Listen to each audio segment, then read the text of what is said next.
Hello friends, ಎಲ್ಲರಿಗೂ ನಮಸ್ಕಾರ. ಮಧುರ cooking ಚಾನಲ್ನ ಮತ್ತೊಂದು ವಿಡಿಯೋಕ್ಕೆ ಪ್ರೀತಿಯ ಸ್ವಾಗತ. ನಾನಿವತ್ತು ಈರುಳ್ಳಿ ಬಜ್ಜಿ ಮಾಡ್ತಾ ಇದ್ದೀನಿ. ತುಂಬ ಈಸಿಯಾಗಿ ಟೇಸ್ಟಿಯಾಗಿ ಕಡಿಮೆ ಸಮಯದಲ್ಲಿ ಈರುಳ್ಳಿ ಬಜ್ಜಿ ಮಾಡ್ತಾ ಇದ್ದೀನಿ. ಇದು ಸಂಜೆ ಸ್ನ್ಯಾಕ್ಸ್ಗೆ ಕಾಫಿ ಜೊತೆಗೆ ಒಳ್ಳೆ ಕಾಂಬಿನೇಷನು. ಬನ್ನಿ ನೋಡೋಣ ಈರುಳ್ಳಿ ಬಜ್ಜಿ ಹೇಗೆ ಮಾಡೋದು ಅಂತ. ನಾನು ಮೊದಲಿಗೆ ಸಣ್ಣದಾಗಿ ಈರುಳ್ಳಿನ ಉದ್ದುದಾಗಿ ಕಟ್ ಮಾಡ್ಕೊಂಡಿದ್ದೀನಿ. ನೋಡಿ, ನಾನು ತೋರಿಸ್ತಾ ಇದ್ದೀನಿ. ಈ ಥರ ಕಟ್ ಮಾಡಿಕೊಂಡು ಒಂದು ದೊಡ್ಡ ಬಟ್ಲಿಗೆ ಹಾಕ್ಕೊಂಡು ಚೆನ್ನಾಗಿ ಈರುಳ್ಳಿನ ಕಲಿಸ್ತಾ ಇದ್ದೀನಿ. ನೋಡಿ, ಈ ಥರ ಬಿಡಿ ಆಗಬೇಕು, ಆ ಥರ ಕಲಿಸ್ಕೊತಾ ಇದ್ದೀನಿ. ನೋಡಿ, ಈ ಥರ ಗರಿ ಗರಿಯಾಗಿ ಈರುಳ್ಳಿ ಬಜ್ಜಿ ಬರಬೇಕಾದ್ರೆ ಚೆನ್ನಾಗಿ ಈ ಥರ ಕಲಿಸ್ಕೋಬೇಕು.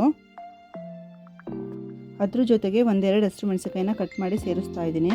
ಮೆಣಸಿನ್ಕಾಯಿನ ನೋಡಿ ಹಾಕಿ ಖಾರ ಎಷ್ಟು ಬೇಕು ಅಂತ. ಲಾಸ್ಟಿಗೆ 1 ಸ್ಪೂನ್ ಖಾರ ಪುಡಿ ಹಾಕ್ತೀನಿ. ಅದಕ್ಕೋಸ್ಕರ ಒಂದೆರಡು ಹಸಿರು ಮೆಣಸಿನ್ಕಾಯಿನ ಕಟ್ ಮಾಡಿ ಹಾಕ್ತಾ ಇದ್ದೀನಿ. ಇವಾಗ 1½ ಬೌಲು ಕಡಲೆ ಹಿಟ್ಟು ಸೇರಿಸ್ತಾ ಇದ್ದೀನಿ.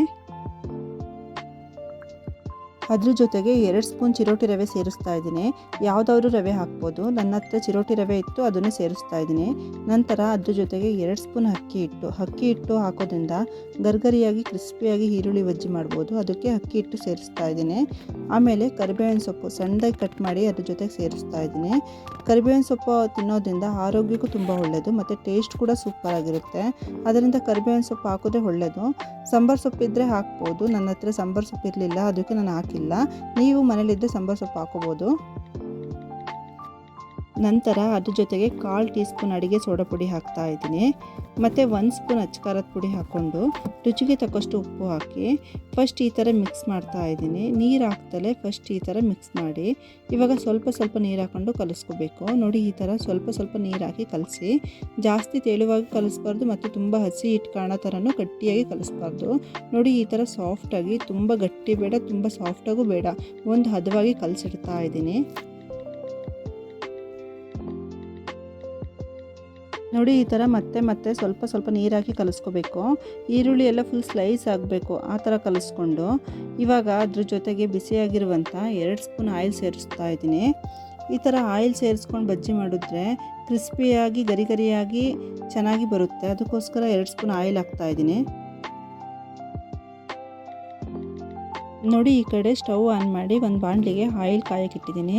ಆಯಿಲ್ ಬಿಸಿ ಆದಮೇಲೆ ಕಲಸಿಟ್ಟಿರೋ ಹಿಟ್ಟು ತೆಗೆದು ಹಾಕ್ತಾ ಇದ್ದೀನಿ. ನಮ್ಮ ಕೈಲಿ ಯಾವ ಥರ ಹಿಟ್ಟು ಸಿಗುತ್ತೆ ಆ ಥರನೇ ಹಾಕಬೇಕು. ಉಂಡೆ ಮಾಡಿ ಹಾಕೋದೇನು ಬೇಡ. ನೋಡಿ, ಎಲ್ಲ ಕಡೆನೂ ಬಾಣಲಿಗೆ ಹಾಕಿ ಈರುಳ್ಳಿ ಹಿಟ್ಟು ಒಟ್ಟಿಗೆ ಸಿಕ್ದಂಗೆ ಹಾಕಿ ಈ ಥರ ಬಜ್ಜಿ ಮಾಡಿದ್ರೆ ಪಕೋಡ ಥರನೇ ಟೇಸ್ಟ್ ಕೊಡುತ್ತೆ. ನೋಡಿ, ನಮ್ಮ ಕೈಲಿ ಯಾವ ಥರ ಹಿಟ್ಟು ಸಿಗುತ್ತೆ ಆ ಥರನೇ ಬಿಟ್ಕೋಬೋದು, ತುಂಬ ಚೆನ್ನಾಗಿರುತ್ತೆ. ನೋಡಿ, ಇವಾಗ ಸ್ವಲ್ಪ ತಿರುಗಿಸ್ತಾ ಇರಬೇಕು. ಸ್ವಲ್ಪ ಇವಾಗ ಚೆನ್ನಾಗಿ ಬೆಂದಿದೆ, ತಿರುಗಿಸ್ತಾ ಇರಬೇಕು. ಈ ರೀತಿ ಈ ಥರ ಈರುಳ್ಳಿ ಬಜ್ಜಿ ಮಾಡಿದ್ರೆ ಚಿಕ್ಕವರಿಂದ ದೊಡ್ಡವ್ರಿಗೂ ಇಷ್ಟಪಟ್ಟು ತಿಂತಾರೆ. ನೀವು ಒಂದ್ಸಲ ಮನೇಲಿ ಈ ಥರ ಸಿಂಪಲಾಗಿ ಬಜ್ಜಿ ಮಾಡ್ಕೋಬೋದು. ಸಂಜೆ ಟೈಮಲ್ಲಿ ಸ್ನ್ಯಾಕ್ಸ್ ಜೊತೆಗೆ ಮತ್ತು ಊಟದ ಜೊತೆಗೆ ಸೈಡ್ ಡಿಶ್ ಆಗಿ ಈರುಳ್ಳಿ ಬಜ್ಜಿ ಮಾಡ್ಕೋಬೋದು. ಈ ಥರ ಬಜ್ಜಿ ಮಾಡಿದ್ರೆ ಪಕೋಡ ಥರನೇ ಟೇಸ್ಟ್ ಕೊಡುತ್ತೆ. ನೋಡಿ, ಇವಾಗ ಬೆಂದಿದೆ. ಒಂದು ಬೌಲ್ಗೆ ಆಯಿಲ್ ಸೋರಿಸಿ ತೆಗಿಸ್ತಾ ಇದ್ದೀನಿ. ನೋಡಿ, ಎಷ್ಟು ಚೆನ್ನಾಗಿ ಗರಿಯಾಗಿ ಬಂದಿದೆ, ಕ್ರಿಸ್ಪಿಯಾಗಿ.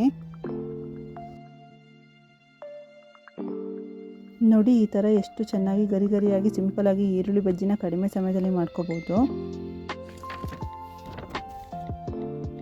ಹಾಗೆ ನಮ್ಮ ಚಾನಲ್ ಹೊಸದಾಗಿ ನೋಡ್ತಾ ಇದ್ದರೆ ಲೈಕ್ ಮಾಡಿ, ಕಮೆಂಟ್ಸ್ ಮಾಡಿ, ಶೇರ್ ಮಾಡಿ. ನಿಮ್ಮ ಫ್ರೆಂಡ್ಸ್ ರಿಲೇಟಿವ್ಸ್ಗೆಲ್ಲ ಶೇರ್ ಮಾಡಿ ಸಪೋರ್ಟ್ ಮಾಡಿ. ಈ ವಿಡಿಯೋ ಪೂರ್ತಿಯಾಗಿ ನೋಡೋದಕ್ಕೆ ಎಲ್ಲರಿಗೂ ಧನ್ಯವಾದಗಳು ಫ್ರೆಂಡ್ಸ್.